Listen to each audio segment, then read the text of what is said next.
Hello, you're listening to Sending the Experts with Georgina Durrant. This podcast is all about teaching and supporting children and young people with special educational needs and disabilities, SEND.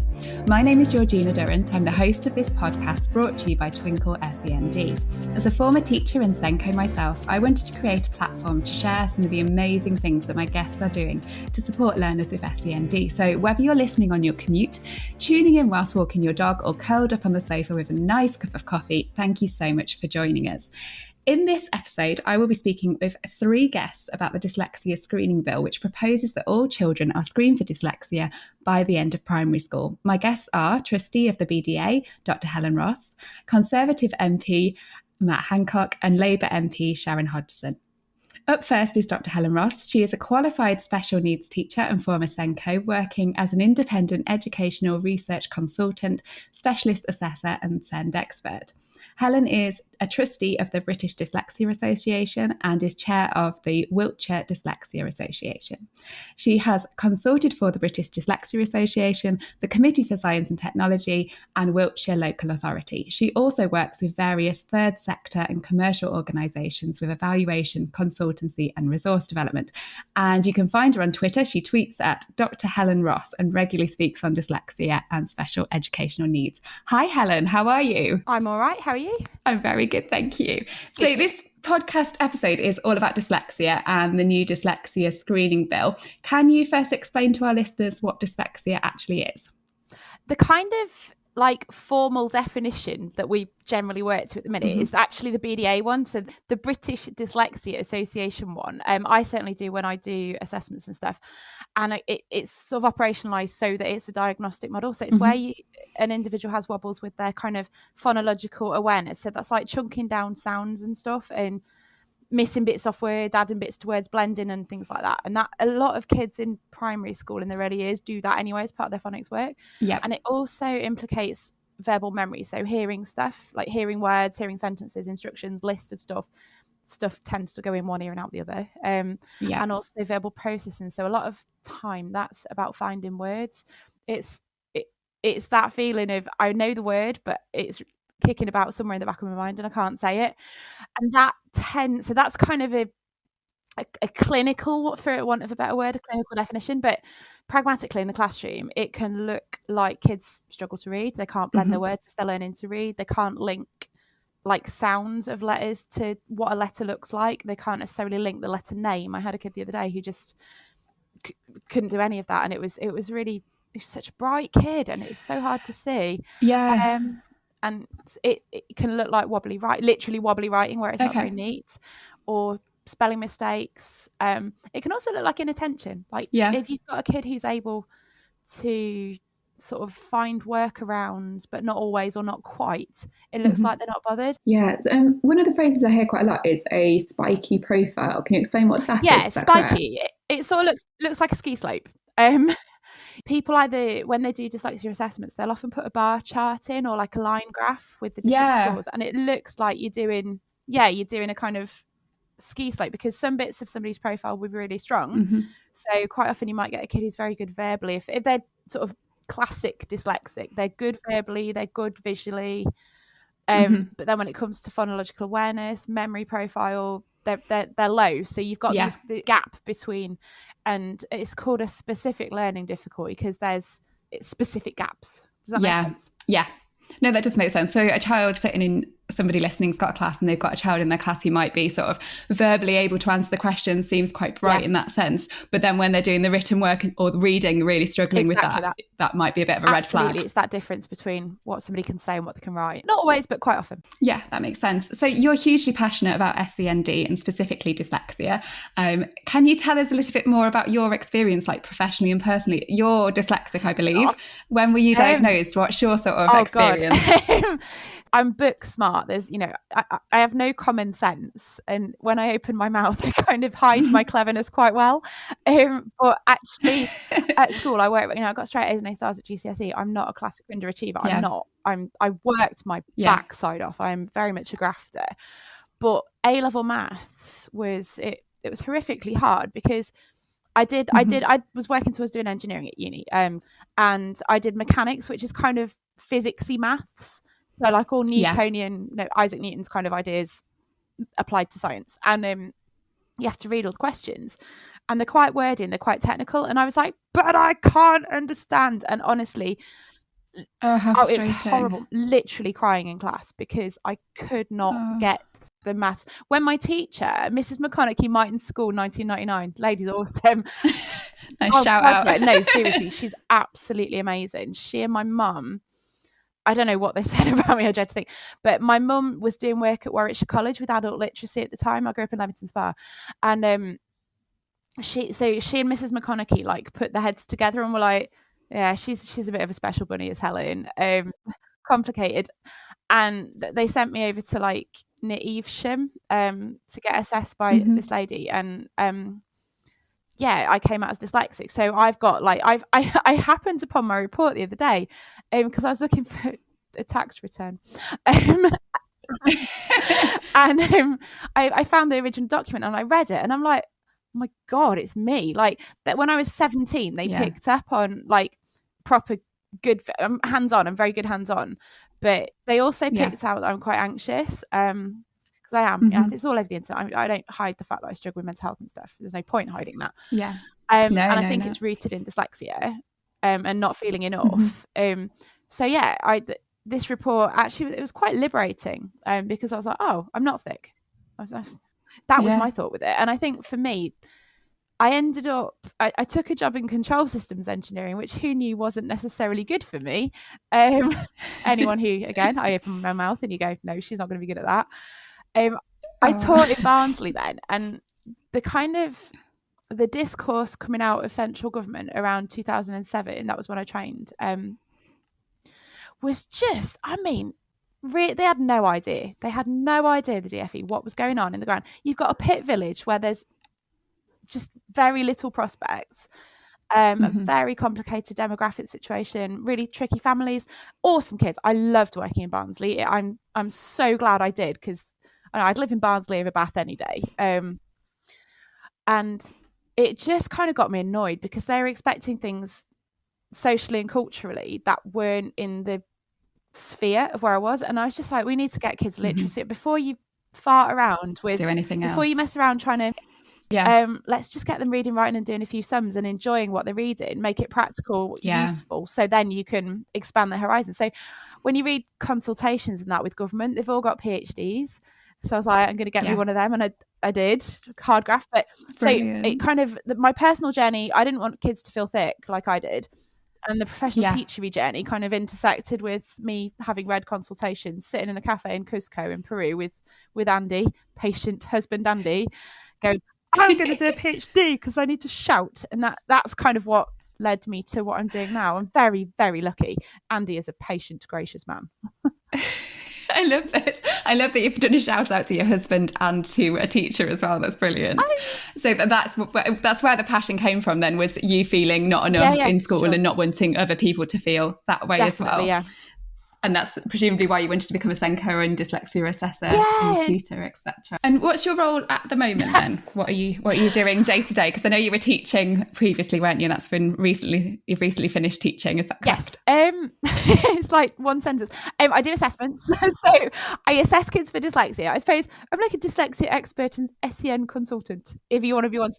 But that means so day to day I assess kids. I do some tutoring, so I'm not in the classroom anymore because I need to sleep and eat and I haven't got time to do everything. That makes sense. How rude of me. But yeah, so I'm working with a company at the minute evaluating some tech. I've got just projects that I'm sort of jobbing researcher as well. Yeah. So lots of stuff around schooling, education, shouting at the government. Talking to the government, I'm going to be speaking to Matt Hancock later in this episode about the Dyslexia Screening Bill, which I know you're well aware of, but just for our listeners, this bill has been put forward to ensure that all primary age children are screened for dyslexia by the time they leave primary school, I believe. What are your views on the bill? Do you welcome it, Helen? I was in not a podcast, like a thingy online a few weeks ago with Mr. Hancock, actually. I think I might have watched this one where, if anyone wants to have a look, I think you got quite passionate. Is that the one where you get quite passionate? Yeah, but I had numbers because I had because I did a systematic review. So the Office for Science and Technology, I think it was. I I'd have to double check. They commissioned me to do a review of provision and sort of summarise what the government did. So I had actual government figures and numbers in front of me, and I got I'm a little bit grumpy. I think the concept isn't bad, and Mr. Hancock kind of went, "No, are you sure, Helen?" I was like, "Okay, I think the idea of screening kids is fine. Screeners are insufficient for understanding your child completely. They're not reliable fully, but it's a snapshot, and it can be quite useful and just give you an overall idea on the day. They're not a full assessment. Yeah. And I think for me, I don't mind a screener, but there needs to be, and I said this in that thingy the other week, a screener's a starting point. It's not the finish point. So for me, what really gets my goat, and it gets a lot of people's goats as well, is that there's nothing behind, like Wiltshire local. I know the Wiltshire team and they are wonderful, but they can't, with their resources, do full assessments because they haven't got enough bodies, they haven't got enough time, space, money. They're not resourced enough. And that's not because they aren't capable. They are capable. They just don't have capacity. And that's the story the world over. So you might get a screener, but it doesn't tell you what to do about a particular child. And it's just maybe catching a few pupils that you might not have noticed. Exactly that. Could be dyslexic, but then it's what you do after that. And even once you've got a screener, once kids have, if I write a full assessment and they're quite comprehensive, no, they're insanely comprehensive. They have to be, because it matters. It's incredibly important to get these things right. But then schools can't necessarily implement. If a kid needs like a laptop or an iPad or something, schools can't do that necessarily. And then there's the conflict of, well, if parents can afford it, can they bring it in? If parents can't afford it, what do you do then? It's just so insufficiently resourced, and that's the real problem that I have. That the screening bill is you're plastering over a crack that's like deeper than the Grand Canyon. It's not enough, I think, for me. Yeah.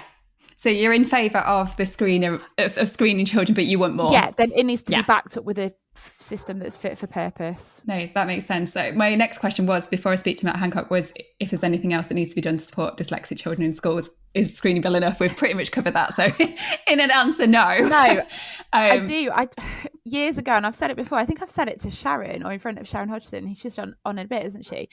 Years ago, I went to Uruguay with Mr. Dr Ross after we got married, and I was researching around this, the systematic review I did, and it came up that in Uruguay they have a thing called El Plan Ceibal. I don't know what Ceibal means.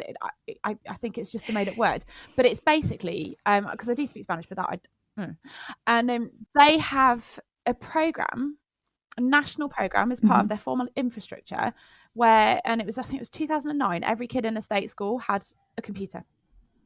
They had a computer. It was your Tesco's value one. It wasn't like your posh Waitrose shiny one. But every kid had a computer. Every school had Wi-Fi, so that kids were equipped. And they've expanded it. And I follow it, and I have a plan. I follow it, and I kind of look at the kind of things they do. They're training older people. They're helping parents get sort of tech savvy for supporting their kids. And it's a national infrastructure program. I think the idea is a bit like, is it Barclays that bank that do the buddy thing and that kind of Possibly. Thing? But it is a comprehensive national policy to get people literate and online computer wise. So I think that's something that could be modelled.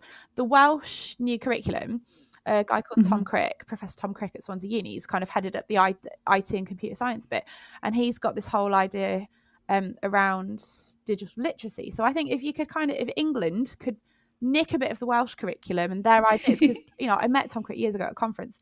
He knows his stuff. He's brilliant. And if we could kind of look at the physical resourcing that Uruguay has, there's no reason apart from money. But even then, and kind of priorities, I think something like that could just liberate kids, because they'd be free to just change the font size, listen to stuff, have the spell check, there's so much software, isn't there, that can help dyslexic students. That's a really good idea. So having something like that, having more tech in schools, would be something you'd welcome as well. And if it's school managed tech, it deals with a lot of the safeguarding. Absolutely. Well, thank you ever so much. You've been really brilliant guest, and we'll go over to our next one. Next, I am joined by Conservative MP Matt Hancock. Matt is the MP for West Suffolk. He was first elected in 2010. Within 3 years, Matt entered government and served in a number of ministerial roles under Prime Minister David Cameron, including Minister for Skills, Minister for Business and Paymaster General. Under Theresa May's premiership, Matt's role included being Minister for Digital and Culture, Minister for Digital and also Secretary of State in the Department for Digital, Culture, Media and Sport. He was promoted to Secretary of State for Health and Social Care by Theresa May and held this position under Prime Minister Boris Johnson, managing the first 18 months of the coronavirus pandemic. Matt has been invited on this podcast because as an MP, he has been working to introduce universal screening for dyslexia in all UK primary schools, alongside better teacher training and support for those with neurodiverse conditions in schools, business and the criminal justice system. Hi, Matt. Thanks for coming on. How are you? For having me. I'm very good, thank you. Good. So people listening may or may not be aware, but another reason we've invited you on is you're dyslexic yourself. Is that correct? Yeah, that's right. Although I was only identified, my dyslexia was only identified when I was 18, when I got to university. So that's one of the reasons I want to do this push for screening. Yeah, absolutely. So growing up with dyslexia, if you weren't aware you were dyslexic because you hadn't had the diagnosis until you were 18, but you must have been aware that you were obviously finding some things more difficult than other people. What did you find difficult? What was it like growing up? Well, I obviously knew that I thought differently. I knew there was something different. I'd make, right from when I was small, I'd make mistakes, and especially transposition of letters. Yeah. And there's some really funny stories that my parents remember and tell me. Like, we're driving near where I grew up in Chester, just outside Chester, and there's and I say, "What's Swan Wood?" And says, "What do you mean?" And I says, "Look, it says Swan Wood for sale, but we've gone past the sign." And then the next day we go past the same sign. It says, "Look, Swan Wood for sale." What's Swan Wood? No, Matt, it says Sawn Wood. I mean, that's just a sort of classic example. So I knew that there was something different. Yeah. And at school, my response to this was just to concentrate on maths. Fortunately, I'm lucky that I'm good on the maths side of things. Mm-hmm. So, and in the British education system, you can super specialise by A level. So at A level, I did maths, physics, economics, and computing. Right, steered away from all the English literature and that side. Exactly, anything that had longer than a sentence to write, and I was in trouble. And then I got into Oxford because in those days they didn't require an exam. You could do it through interview, and I've always found that side of things easy, the talking bit. Yeah. So I knew there was a problem. I just thought I was rubbish with words. I was rubbish at English and history and all those subjects that require a lot of writing. No, that makes sense. Do you wish you had been diagnosed sooner? Do you think it would have made a difference, like if you were in primary school and you've been diagnosed then? Yeah, totally. For two reasons. Two reasons. The first, the sort of practical reason, which is then I could have got the extra support that eventually I got, because thankfully I was at university. I was one of the best universities in the world, and so they sent me for essentially to relearn how to read and write. And that's so the sort of practical reason. But the second reason is for how I saw myself. I love language and words now because I've got the confidence to grapple with them, because I know that just because I can't read a word easily, especially words that are new to me, because I essentially now recognize words as pictures, so I struggle with new words, but not with most words, and language more broadly, and the beauty of language is something that I just kept myself away from. Yeah, some missed out. Yeah, I think I missed out terribly, and because I'm a slow reader, I read frankly as little as I could get away with, and because I didn't have the confidence to open a book. I saw books with trepidation. And all of these things then fell away when I was told what the problem was. It was a light bulb moment. It was. Somebody once just said, "Was it like when you get a crossword puzzle?" And the answer to that is, well, that's not an experience I've really had. So I imagine crossword puzzles aren't your favourite. exactly. So working in the government then, what was your experience with dyslexia working in the government? Presumably your role requires quite a lot of literacy-based tasks. And I imagine in the COVID pandemic in particular, there's a lot of, really long medical terms that you must have had to say in front of a lot of people at 5 o'clock on the evening when everyone's watching the briefings. So that must be tough. Right. So, there's a lot of words in government and there's a lot of paperwork and reading. But I had this... in fact, my dyslexia forced me into a technique that I think made me more efficient as a minister, which was that I asked Private Office to put a one-page cover note on every note that I had, every decision I had to make. And typically as a Secretary of State, you might have 20 papers between 5 and 20 pages long that need decisions. I was able to, I asked for a one-page note so that I could read the one-pager and decide whether I needed to do this, or if it was neither controversial nor something I had a particular personal interest in, then I'd delegate it to the relevant junior minister. And they could take, they could take the decision and then I'd back their decision. I mean, that's how it works. And so, I had these ways of working that helped me mitigate the fact I'm a slow reader, but actually ended up forcing me to concentrate on the decisions that, only the Secretary of State can make, the big calls. Yeah. So that helped. But then the reading out, I'm now good enough to, I'm quick enough at reading to be able to read a script.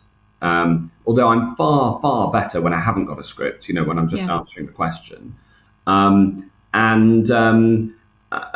so that wasn't a problem. Again, so long as they were words I recognised.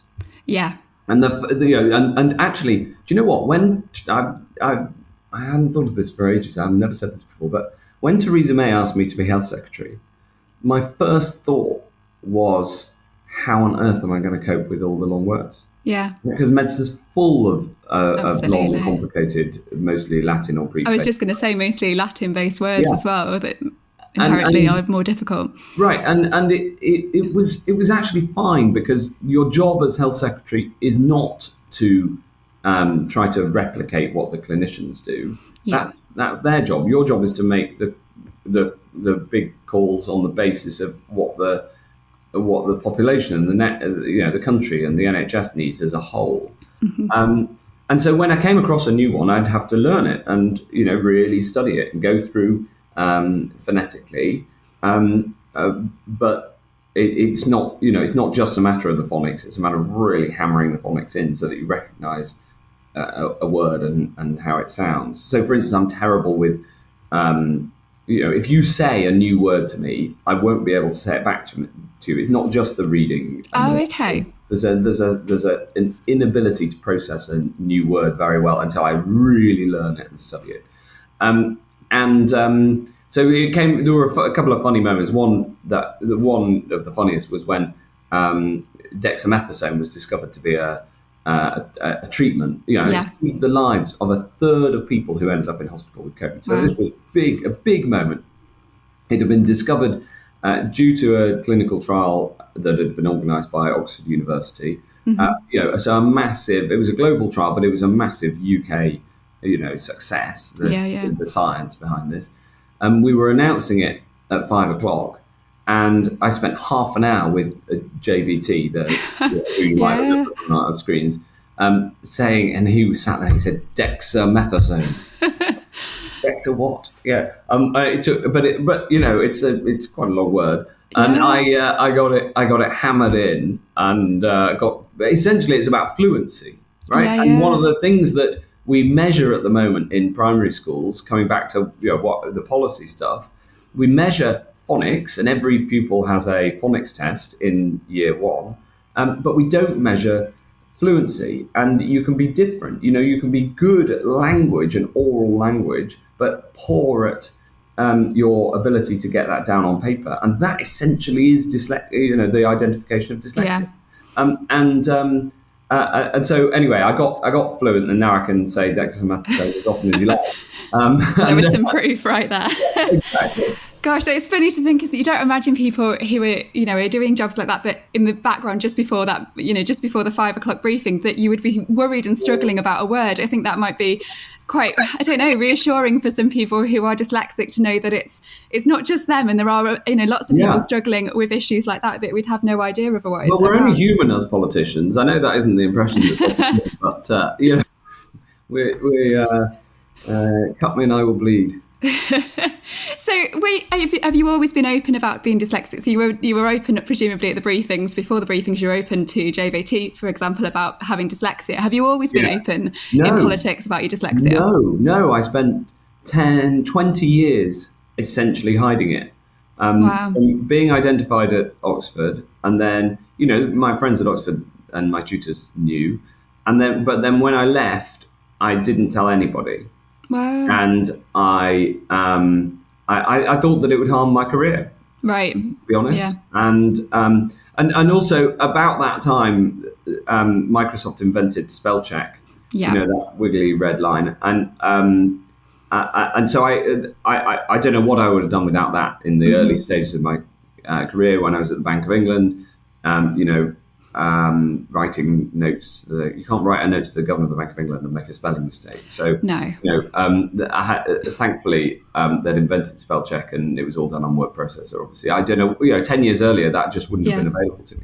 Do you think people would have supported you if you'd have said you were dyslexic straight out of university back then? Do you think it would have impacted on your job looking back? Oh, great question. I honestly don't know. I don't think it would. No. Because so as long as times had changed by then, I don't know if they had, because times are changing. People are much more open about these things, and they're and people who aren't dyslexic are much more open to the challenges. Yeah. And what happened with me was that when I made it to the cabinet, I explained to my new private secretary this process I had, the one-page notes, and he said, why? And I said, well, I'll let you into a secret. It's because I'm dyslexic. And he said, I'm dyslexic too. You've got to talk about this. Yeah. He said, you've got to talk, and because you being in the cabinet and dyslexic will inspire, children who are dyslexic that they can achieve great things, and get to the top table. I was pretty nervous about it. He organised a meeting of the internal private meeting of the civil service neurodiversity group, and that was pretty big, a couple of hundred people, and I went and said, I'm coming to tell you something that nobody knows, which is that I'm dyslexic. And I got a huge incredibly warm positive response from that, doing it privately to 200 people, and then they said, you've got to go and say this in public. And eventually I decided to. And the response was incredibly warm, and it hasn't held me back. So my experience of it, doing that in sort of, what was that, 5 years ago, 4 or 5 years ago, was very, very positive. I still don't know. It's impossible to know, isn't it? Whether 25 years ago rather than 5 years ago, the reaction would have been as positive. Yeah. Or whether some people, would have been more reactionary about it. Who knows? You'll never know. No. So you're not alone in being dyslexic and leaving school without being identified as being dyslexic. Yeah. What percentage of children do you know are dyslexic at the moment in the UK and leaving school without a diagnosis? Do we know what the stats are on that? Yes, it's estimated that it's 80% of dyslexic kids leave school without identification. Well, that's shocking, isn't it? It's absolutely awful. And the thing about it is that I heard this statistic and I thought, well, that must be out of date. That must have changed. So I asked the Department for Education, and they confirmed that the stats are exactly the same. No way. 80%. 80%. And so hence my drive for early identification, because it would have made such a difference to me. And I hear this story over and over again. And the worst argument against it I hear is people who aren't dyslexic saying, but we mustn't label children. It's like, well, the children label themselves. I label myself as rubbish at English and other modern languages, and ancient languages for that matter. I mean, I can't do any of them. And people label themselves. You've both got the impact on self-esteem, and you've got the inability then to get the support that you need. Yeah. So can you tell us a bit more about the Dyslexia Screening Bill then? So we've touched on it a little bit. What is it? What are your hopes for it? Why we know why you're so passionate about it, I think. So I've got this, a personal reason for why it matters to me. The bill will require the department to ensure that in primary school, all children are screened for dyslexia. And I've put screened, not formally diagnosed and identified, because you don't need to do the full formal diagnosis test, which can be quite expensive and needs a person to do, a trained person. You don't need that for everybody, but you do need to find out who should be going for that diagnosis. Yeah. And these days, screening tools, can be a relatively rapid test. They're available for free online. They are not perfect. You do get some false negatives and false positives. But they're not meant to be perfect. They're data to improve the teaching of children and to get identification for those who need it. And so this can be done. Essentially, what I'm asking schools is for an hour of time for every child at some point during primary school. I mean, the best schools that I've seen do this in year one, and then for the children who are behind, they keep repeating it until hopefully those children have had the extra support and caught up. Some of them will, some of them won't be able to, but you keep checking and testing. So the best methodology is do this early and then keep repeating, and then also it might have been an education gap. It might be a problem of poor teaching very early on. So the formal identification is probably best done later, but the early screening right at the start of primary school, and then keep testing those who need the extra support. Now, I'm not putting all those details in the bill. The bill is just to require screening at some point during primary school, and then also to require the department to strengthen the teacher training for all neurodiverse conditions, because after all teachers are teachers of dyslexic kids and kids with all neurodiverse conditions. Yes. Brilliant. So it takes quite a lot of work for a bill to become law, doesn't it? So can you briefly explain? It's a lengthy. Yeah, that's right. Let's not spend an hour chatting about it. But what's the brief? From going from a green paper to like the Queen giving it royal assent. Yeah, royal assent. So becoming law. What's the process? So the process is that in both the House of Commons and the House of Lords, you have to have 3 readings, as they're called. And in between that, you have what's called a committee stage, where a smaller group of people go through each line of the bill. So I've done the first reading and secured a slot for the second reading, which first reading is basically publication. Second reading will be on the 16th of September. That's when we have the actual debate about the principles of the bill. Do we need this? Now, I think that'll be pretty positive because this has got cross-party support. And I'm working with the department to get government support for that as well. Because if you get a consensus in the House of Commons and no vote, then it is much easier, especially for these bills that come from the backbenches rather than from government. Then it will go into committee during the autumn, and there'll be probably 6 weeks of a series of committee meetings to scrutinise each line of the bill. And then it goes back that reports to the House of Commons as a whole, and goes for third reading, which I'd hope by the sort of hopefully November, December. Then the whole rigmarole goes through again in the House of Lords, and the deadline is you've got to get it done before what's called the prorogation, which is when Parliament stops sitting ahead of the next Queen's speech. Now, a Queen's speech might be next May, or it might be there might not be another one before the next election, which is due May 2024, most likely. So if there's 2 years, then we'll definitely have time to get this through. If there's 1 year, we should have time to get it through, as long as nobody in the House of Lords holds it up and sort of tries to talk it out and all of that. So that's the process. It's a long process, absolutely. It's just changing the law, so it's got to be. That makes sense. And it basically the whole process is easier if the government gets on board. And I'm talking to Nadeem Zahawi and his team.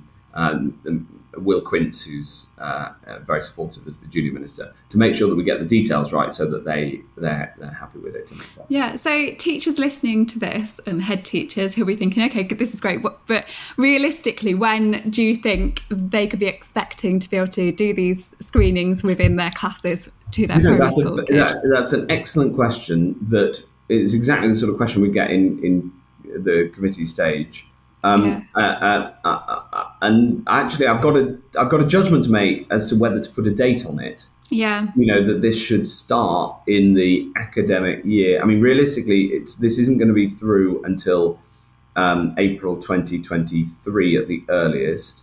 So starting with academic year 23-24 is possible, but might be a push. Yeah. I don't think it's that difficult because this stuff, these screeners are available online, and it's 1 year in the whole of primary school. And like you say, if it's free software as well that they can do online, then I mean, there's also paid for software. I don't mind how they do it, as long as it's up to a decent standard. So whether it's 23-24 or 24-25, I obviously want it to be the sooner, but you can't promise anything. I'd rather bring people with me and not have people essentially taking against the whole thing because they're complaining about the date of introduction. Yeah, that makes sense. So we must stress as well that dyslexia screening, like you said, isn't the same as a diagnosis. If the bill is successful, what support are you envisaging for those children who are identified through the screening process? So is there going to be more funding, for example, if you catch loads of children, if I was a teacher, if I was teaching and I did the screener and I catch, 5 kids in my class and I think, gosh, I think they could be dyslexic, am I then going to have the funding to be able to get them diagnosed? Well, there is some funding that exists. Obviously, lots of people worry that it isn't enough, and I hear the stories, which are different in different parts of the country, about the lengths of delays, and not only for dyslexia, actually, the lengths of delays for other diagnoses like ADHD are even longer. I mean, and it's terrible. However, I'm not pushing on the funding at this point because I want to get this done and through. And I know from being in government that you don't manage what you can't measure. And at the moment, this isn't measured properly. The children aren't identified. So let's get the identification first and then the funding to follow that. Of course, there are funding packages available for those who get the identification. But the bottleneck is at the funding for the formal diagnosis stage. Now, as it happens, I think that can be done more cheaply. It currently costs £400 or £500 per pupil to get that diagnosis. I think that's a bit steep, to be honest, and I hope that we could reduce that cost as well. But I'm not putting that in this bill because if I ask for funding in the bill, then there'd be a whole other series of complications. And it could delay it and take longer, presumably. Exactly, so one step at a time. Yeah, is there a danger of some children whose parents might be able to afford for private diagnosis then doing that and having almost like a split tier in a sense, isn't there? There's a massive injustice here, which is that if you're one of the 7% of children who goes to private school, you're much more likely to get a diagnosis. And if you're in state school and your parents can afford to pay, you're much more likely. And in fact, if you look at the demographics of who gets a diagnosis, there's a U shape. Okay, so the children who have the pupil premium are more likely to get a diagnosis, partly because there is extra funding available to support their education. And then the kids at the top of the demographic profile, whose parents are relatively well paid, they are much more likely to get a diagnosis. And then there is a social injustice here that basically definitely. Education should be universal, and the point of universal education is to make sure every child can thrive irrespective of how well their parents have done in life. We know that there are barriers to that, but this is one that we absolutely can sort out so that there should not be a relationship between your parents' income and your likelihood of getting a diagnosis for dyslexia. It's an outrage that there is, and I hope this bill will put that right. Brilliant. Well, thanks ever so much. Really appreciate it. Well, it's been great to be on. I really care about this subject, and I'm so glad that you're doing so much work to promote it. Thank you. Next up is Sharon Hodgson, who is MP, Member of Parliament for Washington and Sunderland West, and has served as a Labour MP since 2005. Sharon has taken on many roles in Parliament since her election in 2005, including being Parliamentary Private Secretary to Government Ministers. She has been on key parliamentary committees such as the Children's, Schools and Families Select Committee. She has been a government whip, and she has had shadow ministerial roles. In April 2021, Sharon was appointed to be Parliamentary Private Secretary to Leader of the Labour Party, Sir Keir Starmer MP. Sharon is also active in a number of other areas and currently chairs various all-party parliamentary groups, which are APPGs, one of which I'm going to be asking her about shortly, as it's very relevant to this podcast episode. So lovely to meet you, Sharon. Thank you so much for taking the time to chat to me. Oh, lovely to meet you too, Georgina, and thank you for asking me. As well as being MP for Washington and Sunderland West and Parliamentary Private Secretary to Keir Starmer MP, who's the leader of the Labour Party, you are chair of the APPG for Specific Learning Difficulties and Dyslexia, I believe. Is that correct? That's correct, yes. Brilliant. Can you explain what an APPG is, because I'm not going to presume everyone knows, and what your role on this specific one is? So on this specific one, I'm the chair. I didn't set this one up. It's already been running for a number of years. I used to be a vice chair of it. And an APPG stands for All Party Parliamentary Group. And so it does what it says on the tin, I suppose, really, sort of all party. So cross-party, all the different parties in the House can be involved. Parliamentary, we are parliamentarians, so MPs and peers, but we also have invited guests. All the stakeholders are invited to come along and share in the discussions. We invite them along and they can be regular attenders at our meetings. But the purpose is to sort of have a special interest group, if you like, of like-minded people who come together to lobby and campaign and find out more about a particular subject. And I do a lot of all-party group work. When we were in government, I did, and now in opposition, I feel it is especially important because you can work cross-party with members who may be in the government, have better access to government ministers than I do, and you can therefore find the ear of the person who actually has the power to do something about whatever the issue is you're campaigning on. Where I can stand in the chamber and shout all I like and about a particular issue and nobody's going to listen, but if we all come together and work and put all our best heads together across both houses, it's amazing what you can achieve, really. Fantastic. And you said about sort of you choose an interest area. So where does your passion from dyslexia stem from? Am I right in thinking you've got a child who's dyslexic? Is that correct? Yes.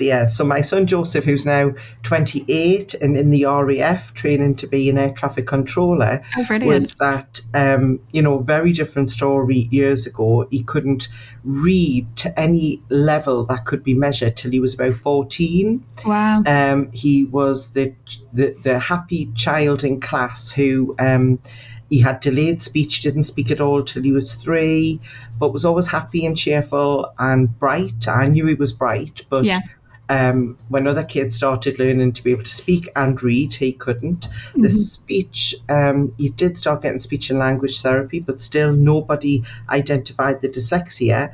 I was constantly told, do you read with them at home? Do you have much conversation at home? Because, the delayed speech. Yeah. It was constantly felt as a parent of a child who then turned out to be severely dyslexic, that all of this was my fault. The delayed speech was my fault. The dyslexia, which I didn't know what it was then, that was all my fault. And then teachers. So there was such a long, and my daughter's a teacher now, she's a maths teacher, so I am not dissing teachers. But all of these teachers from nursery, reception, year 1, 2, all the way through, until he got to his year 5 teacher, not one of them had said, maybe Joseph's dyslexic. Oh my goodness. The year 5 teacher was the one who eventually said that very phrase. I think Joseph may be dyslexic. Yeah. I was aware of dyslexia. I didn't know much about it. I wasn't an MP at that time. I was, I think I worked for the party at that time. I hadn't done all the, what I wish if I'd known then what I know now. Things would be very different, but I didn't. So I then looked it up. I went home and looked it up. I think we had the internet back then. It is a while ago, because he was 9, so it's like 19 years ago. But I just think we didn't have the smartphones, but I went on the computer and I looked it up, and it was, if you can answer yes to these 10 things, your child may be dyslexic. And not only could I answer yes to all of them, it was like someone was describing Joseph. Oh, wow. Absolutely him. So I went in the next day and I said, I've been reading up on dyslexia. What do we do now? And then that's when we started the process of having him statemented, which took a whole year. She moved classes with him, that teacher. She moved into year 6. Might have been other reasons as well, but I think she definitely wanted to make sure Joseph got through and got his statement. So I thought that was going to be the magic carpet. He had a statement now, he would get the right support, he had all these hours with a teaching assistant. But then I realised eventually, when he went to high school and then got older and older, the reading wasn't coming, because all these hours with a teaching assistant couldn't help him any more than I could when I used to sit at home torturing him, or otherwise known as reading with him, on an evening. So what did help him eventually, because by then I knew more about it, I was an MP, I joined the Dyslexia All-Party Group, met people from Dyslexia Action, and then I sent him to the Newcastle office of Dyslexia Action, had to pay £400 for the assessment, even though he already had a statement, had to then pay, I think it was £60 a week for an hour and a half. But within 1 year, because he was doing his GCSEs, he was 14, doing his GCSEs and couldn't read. And all the teachers by then were acknowledging he was bright, but, he couldn't read, so he couldn't access the curriculum, which is through the method of reading and writing. So 1 year with a specialist for an hour and a half a week, and he had a reading age of 14. Wow. So that made me even more passionate that what we've got to do is ensure that all children are assessed and then given the proper support, not just with a well-meaning teaching assistant, but with a specialist. He needed 1.5 hours with a specialist, not 15 hours with a teaching assistant.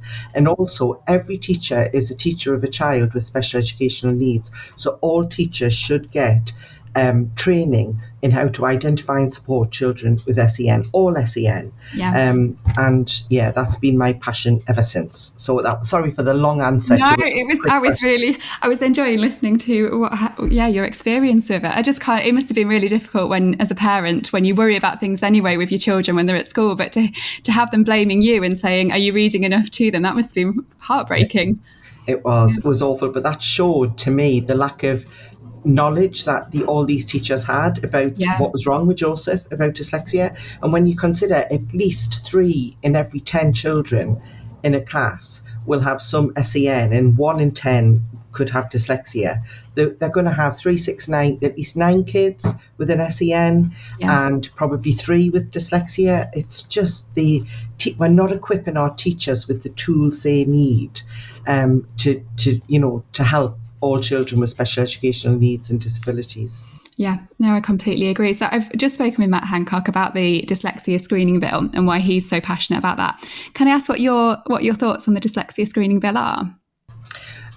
Well, the All-Party Group were massively behind it. We totally support the aims and what he's trying to achieve with, the assessment and screening for children. It should be a first step in life.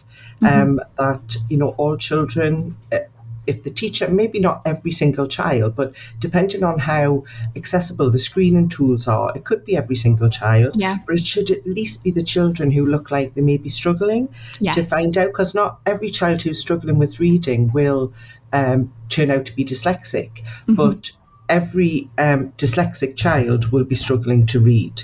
So, it absolutely should be something that happens at the moment. Unless you've got a teacher like Joseph had in year 5, it will only be the children of parents who can afford to go private to get that assessment and to get that support that will get, the chance to fulfill their potential. How many children are going through school that never really ever get identified, never get the support they need, and therefore don't get the exams they need to go on to achieve what they may achieve? Children who are neurodiverse and with dyslexia are usually very highly intelligent. It just seems to be not all. You'll get some highly intelligent dyslexics and some moderately intelligent dyslexics, and maybe just average dyslexics. But there'll be the full spectrum of intelligence, as indeed neurodiversity and dyslexia is on a spectrum. So Matt Hancock is a brilliant example of that. He, you can't really say he's an underachiever, because before he was diagnosed, he was able to get himself through school with enough qualifications to get into Oxford, no less, on PPE,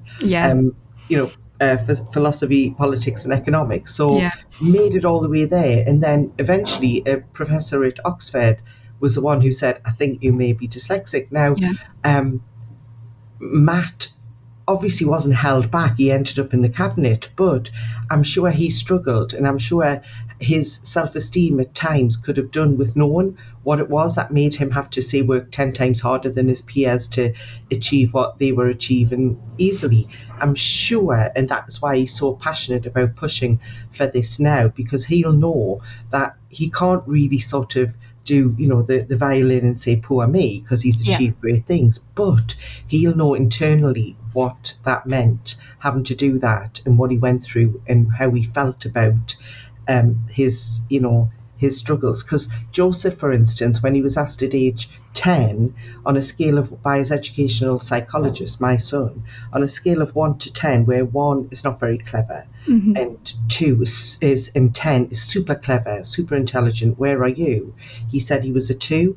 Oh, goodness. So at age 10, this to have that boy, view of himself then. Thought he was really, not very clever, like a bit stupid, not as clever as his peers. And, look at him now in the RAF, going to be an air traffic controller. And so if that, he wouldn't be where he is now if he hadn't have been assessed and I hadn't have managed to then get him the support. So every day, because I know I had to pay for that support, even though he was statemented.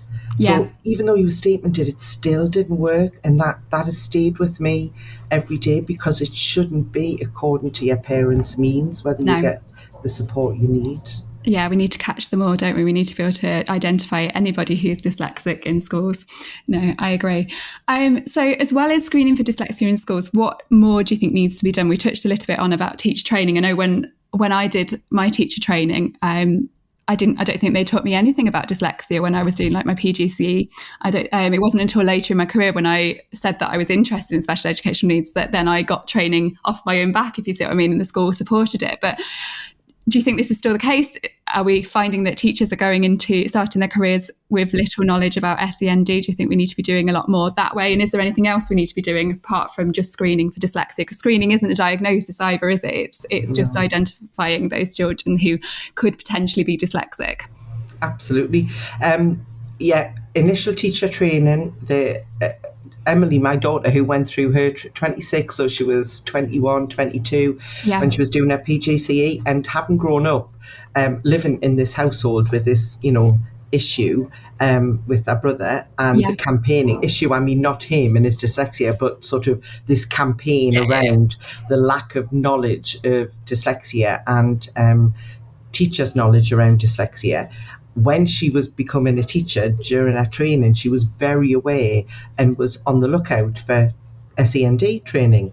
And she would feed back to me how little there was and how she had to seek it out and look for it and did a volunteer for it, which I knew was the case anyway. But I hope that after 10 years of campaigning by me and other parliamentarians, that maybe it was getting a bit better. So to hear it was still something she had to look for and volunteer for, and got very little that other teachers who weren't, on this quest and looking for it wouldn't be getting. It just filled me with horror, because myself and Lord Addington, who's my co-chair on the all-party group, well, he's vice chair rather, and then we sort of do it together because he's chair or president rather of British Dyslexia Association, and I'm the vice president of British Dyslexia Association. So we sort of have swap positions depending on which hat we're wearing. So, but we're we have been the mainstays for dyslexia campaigning in Parliament for like 10 years.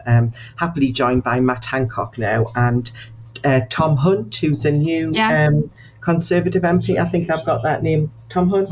Yes. Yeah. Who's joined our group as well, and he's dyslexic himself, and he is absolutely on board with us now. So it's great to have him. Something's just popped in actually from Tom Hunt, interestingly. How strange. His name, I said his name and he popped up on the corner. He's just sent me an email. Isn't that amazing? I love it when spooky things like that happen. Serendipity. He must have just been thinking, I'll just send Sharon an email because she's talking about me. So yes, definitely broader teacher training, mandatory initial teacher training, then also CPD. There's got to be CPD for all teachers, because all teachers are teachers of children with special educational needs and disabilities. I want them to have that, knowledge. Then I want more specialist teachers who have a wider knowledge base. We should be training. The Rose Review under Ed Balls, he was the first one back in the day when we were in government that I was lobbying, and he did the Rose Review, which recommended 4,000 specialist dyslexia teachers.